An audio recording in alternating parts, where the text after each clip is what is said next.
Great. I want to welcome everybody to the Conroe Heights City Business Meeting.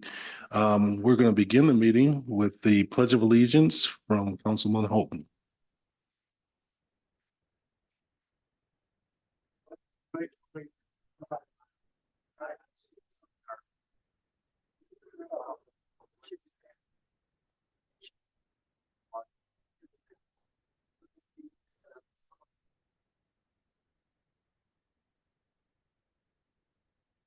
As you may have noticed, I took over Mayor Weiker's body, and it may look a little different, but we're going to be the same here while we're here.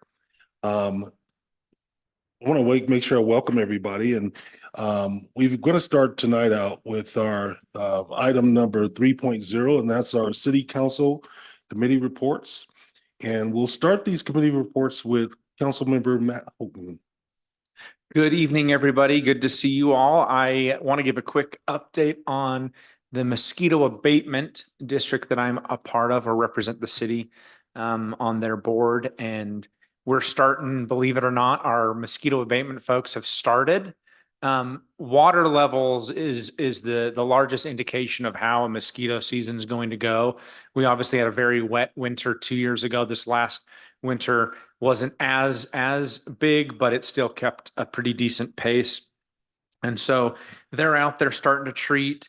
It's just a great reminder to look at buckets, pools, anything that could hold water in your yard, your neighbor's yard, anywhere around your home is where we want to look and dump those buckets out, because that's where mosquitoes will lay their eggs, and that's where they'll come to visit you here in the next couple of months.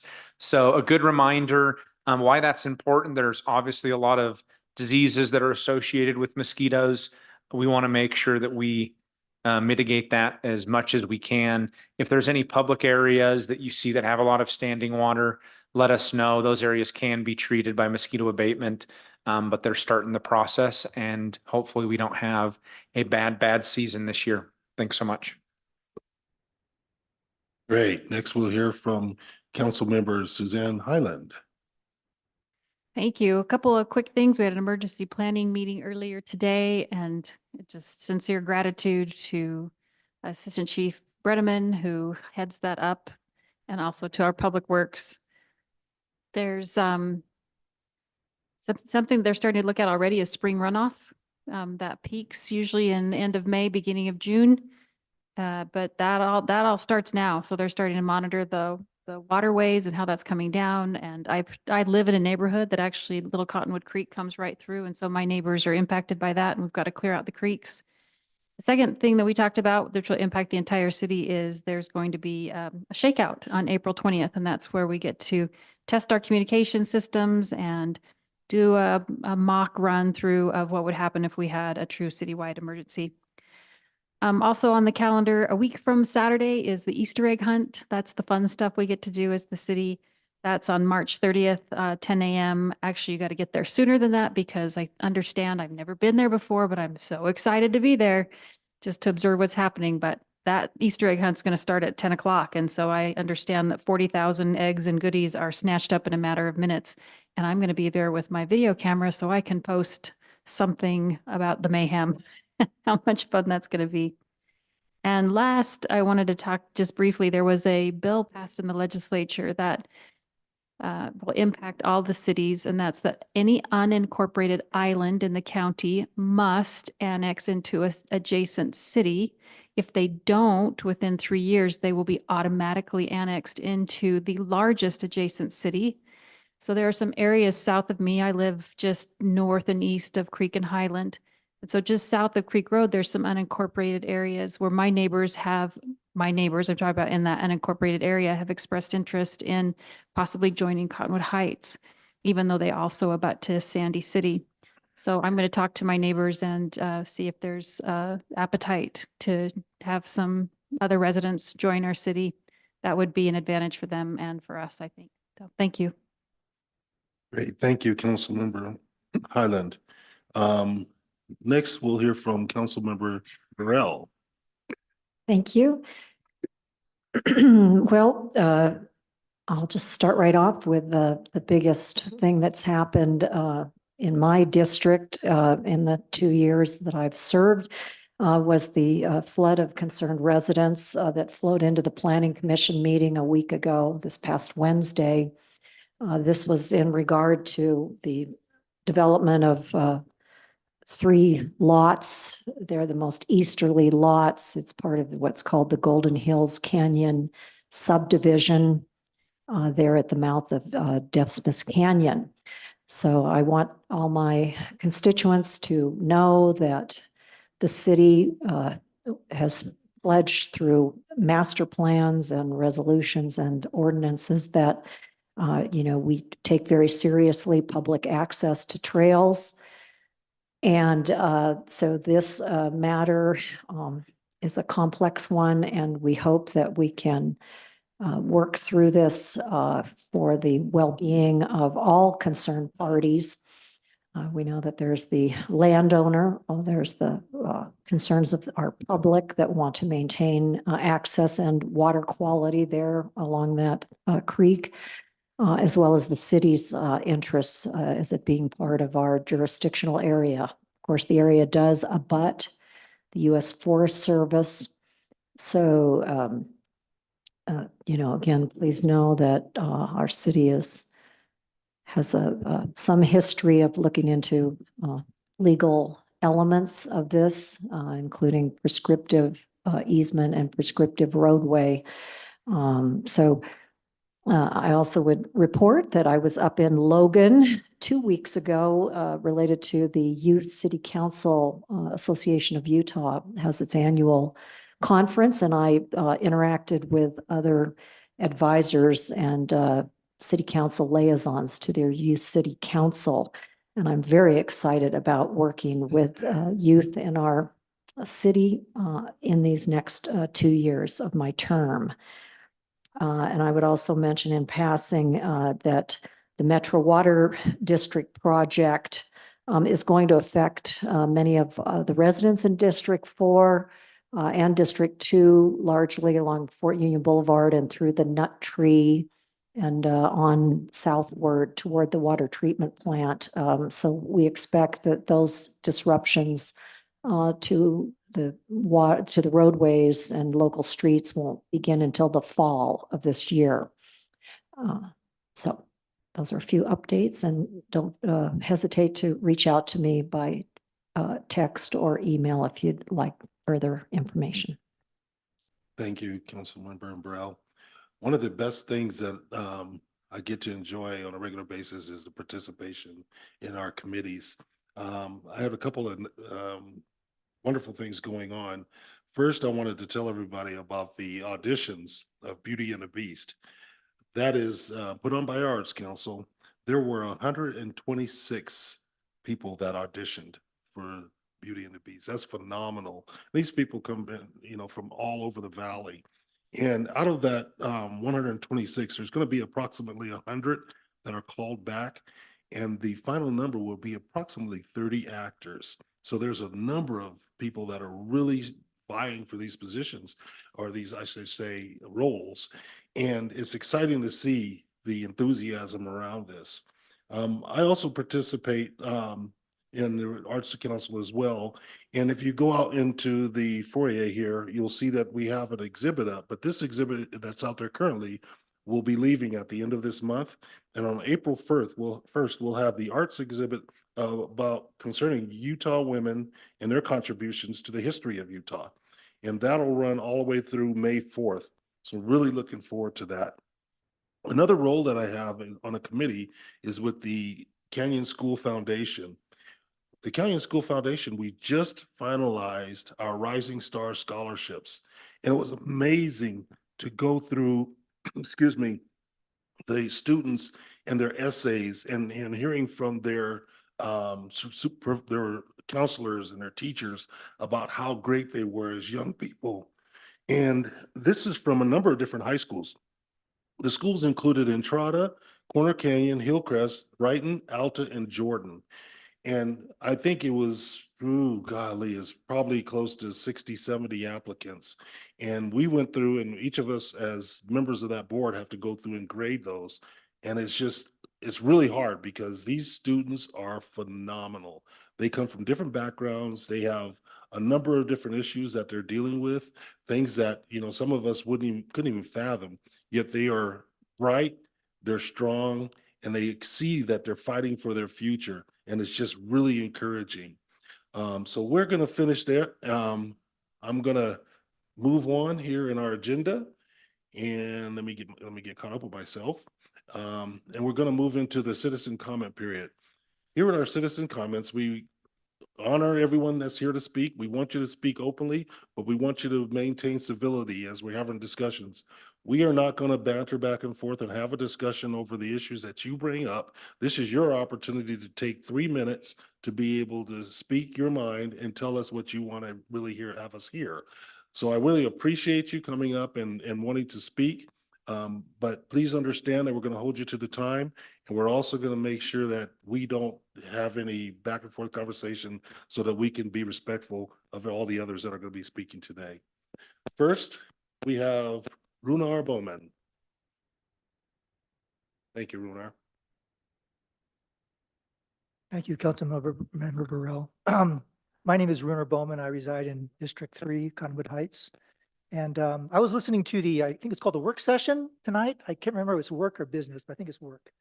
And I was surprised to hear, I guess you call it a presentation from a gentleman named Ladd from CWH Fiber. I think that's saying that right. And he laid out, some what they're offering. And of course, it gets down to the plans. And he mentioned a plan of 1 gig, 1,000 megabytes for $65 a month, and another plan of 2,000 gigs for $109 a month. And so I heard some back and forth, some questions, and but I didn't hear anything about the user experience inside the house. So I called up their number, and I found out that in order to, once they provide the line to the house, you have to buy the router. They don't give it to you. Installation is also anywhere from $150 to $200 for that installation. And that can vary depending upon if the line coming to the house is a conduit underground or if it's hanging from a wire, which I suppose if it's from a wire, it might just be copper. But anyway, don't know that. Customer support, I guess you could say that's kind of unknown because they're a small operation. They're nothing like a Google, okay? So I was kind of troubled by this because we have Google Fiber all around the valley. I mean, I looked up Google Fiber and, there is Salt Lake City, Park City, Salt Lake County, Mill Creek, Holiday, Draper, Kearns, Riverton, North Salt Lake. And get this, Magna has Google Fiber. I mean, okay, so there's more cities beyond that. I also looked up Google Fiber's plans, 1 gigabyte, $70 a month. It's just slightly more than CenturyWave. 2 gigs, $100 a month, less than CenturyWave. 5 gigs, $125 a month. CenturyWave doesn't even offer that. 8 gigs, $150 a month. CenturyWave doesn't offer that. 20 gig they're testing at this moment. They also include, at no charge, a Wi-Fi 6 gigahertz multi-gig router, free. And include a free mesh extender for an extender throughout your house to give you better range throughout your house. Free installation, no data caps, contracts, or hidden fees. Whereas CenturyWave, you're paying that installation fee. You'd have to buy your own router, and they only offer certain speeds. Nothing even close to Google. So I'm thinking here, the city council, should be looking out for our best interests and for the best interest of the city. We want to be a world-class city. Well, like Park City, like Salt Lake City, yet they're offering Google. Sandy's offering Google. So I would just ask that maybe we want to reconsider or consider Google Fiber as an option for our residents. So I think internet access is very important to the residents here, especially people that work hybrid and work remote. And I see Google Fiber as being a no-brainer. So I'm just curious why the council is just refusing to even consider Google Fiber. Thank you. Great, thank you. Nancy Hardy.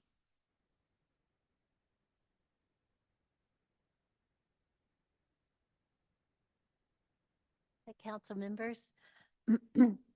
I wanted to kind of piggyback a little bit on my comments from the last meeting about Tavachi.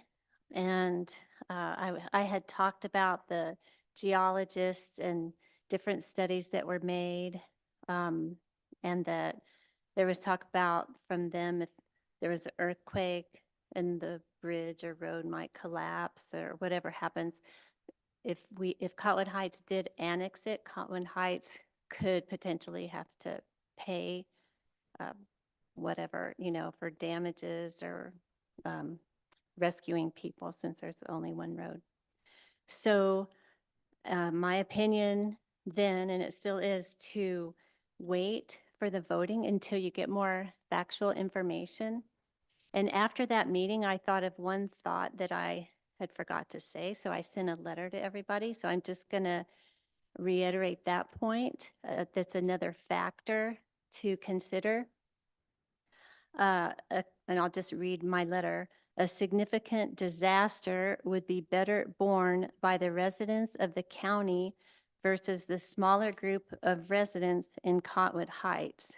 So, for instance, the approximate population of Cottonwood Heights is 32,000 people, and Salt Lake County is approximately 1,186,000 people.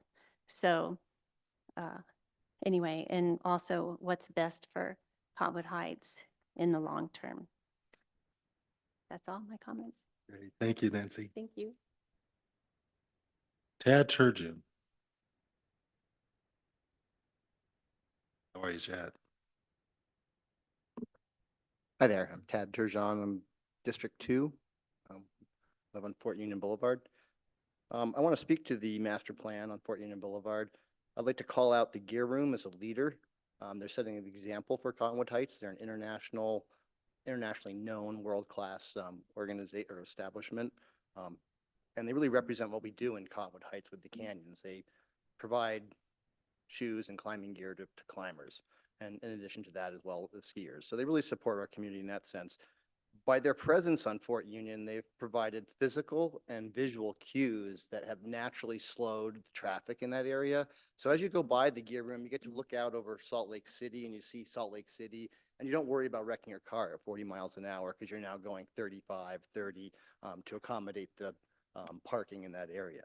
So I'd like to call them out for being leaders in our community, both on the commerce and the support of our people, our residents, but also being leaders of this community and adhering to the master plan.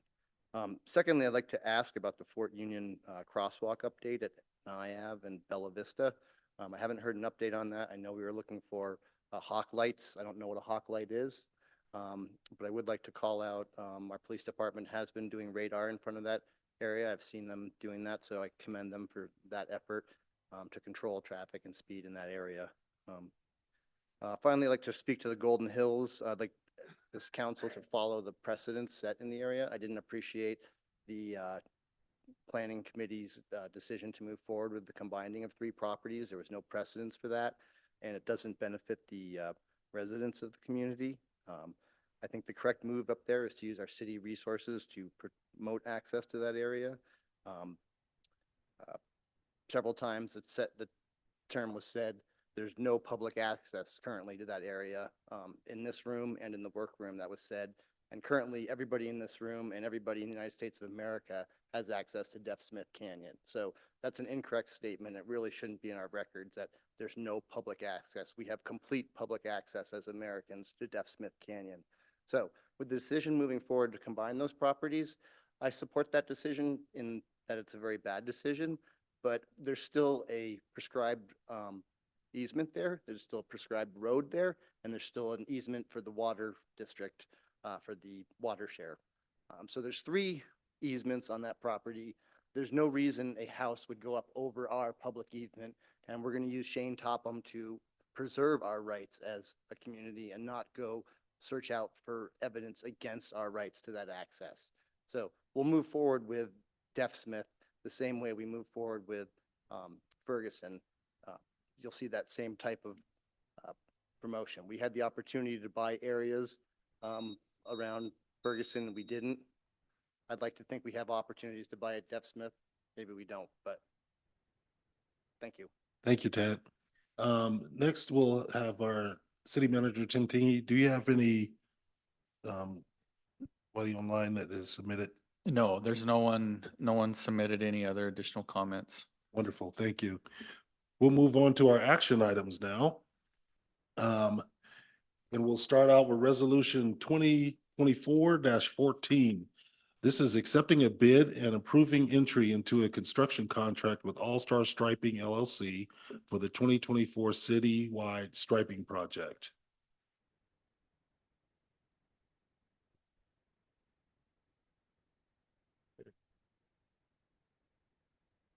Councilmember Holton. Oh, I apologize. We need a motion Oh, for. Motion Need a to motion to- approve, motion motion to to approve. approve, Yes. contract with All Star Striping. Do we get a second?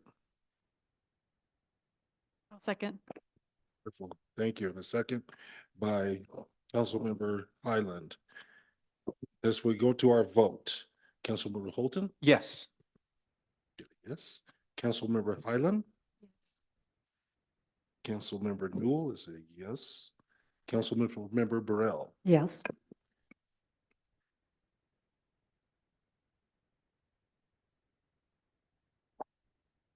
Next is resolution 2024-15, approving and ratifying a bid and awarding a construction contract for the 2024 storm drain improvements project.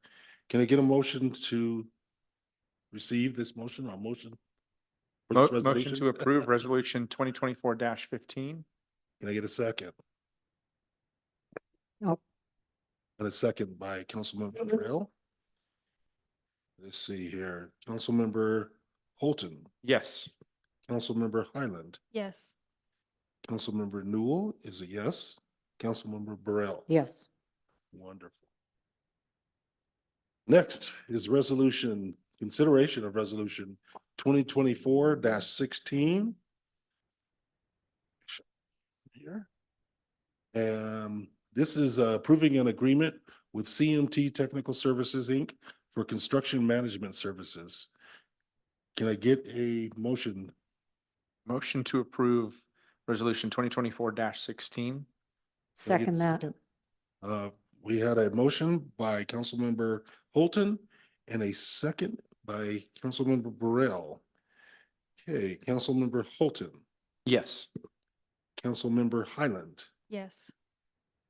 Councilmember Newell is a yes. Councilmember Burrell. Yes. All right. Next, we have a resolution. The right page here. Consideration of resolution 2024-17, declaring certain property surplus. Can I get a motion? I'll motion to approve resolution 2024-17. I'll second that. A motion by Councilmember Highland and second by Councilmember Holton. Councilmember Holton, Yes. Councilmember Highland, Yes. Councilmember Newell is a yes. Councilmember Burrell. Yes.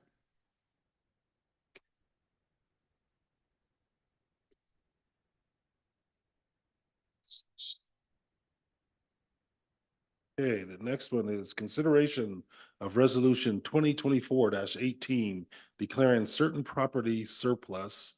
Should I be going into the details on these? I just skipped right over that. Yeah, we discussed these Yeah, items in the work discussed them. session and Okay. unless there's questions that anyone has. Should we have any questions of these? I'm just kind of speeding through this.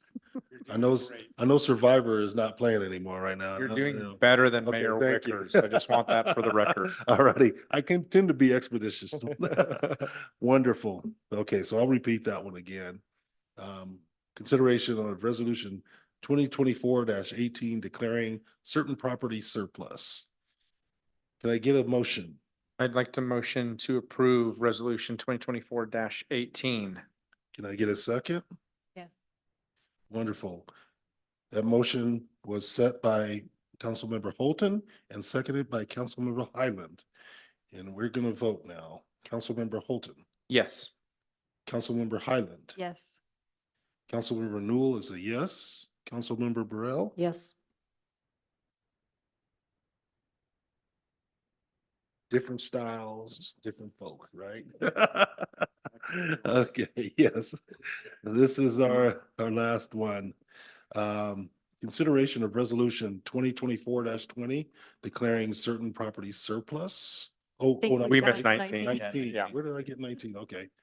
I'm moving fast. Hold on a second. I've only got, oh, I do have another folder. Consideration of resolution 2024-19 approving an agreement with Bowen Collins and Associates, Inc. for construction management services. Can I get a motion? A motion to approve resolution 2024-19. And I will second. Wonderful. We had a motion by Councilmember Highland and a second by Councilmember Holton. We're gonna vote now. Councilmember Holton, Yes. Councilmember Highland, Yes. Councilmember Newell is a yes. Councilmember Burrell. Yes. Okay, now I've caught up with myself. It only takes me a minute or two. Okay. Wonderful. Last one is consideration of resolution 2024-20 declaring certain property surplus. Can I get a motion? I'd like to motion that we approve resolution 2024-20. Can I get a second? Yes. Wonderful. We had a motion on resolution 2024-20 by Councilmember Holton, a second by Councilmember Highland. We're ready to vote now. Councilmember Holton, Yes. Councilmember Highland, Councilmember Newell is a yes. Councilmember Burrell. Yes. Wonderful. Thank you. Okay, couple more items here on our agenda. I need a motion to receive our consent calendar. I'll motion to receive the consent calendar. Second. Approve. Approve. Approve. Okay, approve the consent. And I will second. Wonderful. We have a motion to approve our consent calendar by Councilmember Highland and second by Councilmember Holton. We are now going to do the big one. Can we get approval? Yeah. Voice vote. All those in favor? Yes. Any objections? Wonderful, thank you. Okay, next, we have the approval of our city council legislative work session minutes from February 22nd and 29th of 2024, and the city council work session and business meeting minutes of March 5th, 2024. And that's the consent calendar. Oh, that that's we a just consent voted calendar. on. Okay, I'm just reading ahead of myself. Whenever they Yeah, give me an it's extra okay. point. Okay, thank you. Our action 7.0 is adjourning the city council meeting. Can I get a motion? I motion that we adjourn. Can I get a second? Second. Wonderful. Motion to adjourn by Councilmember Holton, second by Councilmember Highland. And any yays or Yay? nays? Yes. All, everybody approve? All in favor? Yes. Any nays? Okay, and we are now adjourned. Good job, Mayor Pro Tem. Bravo.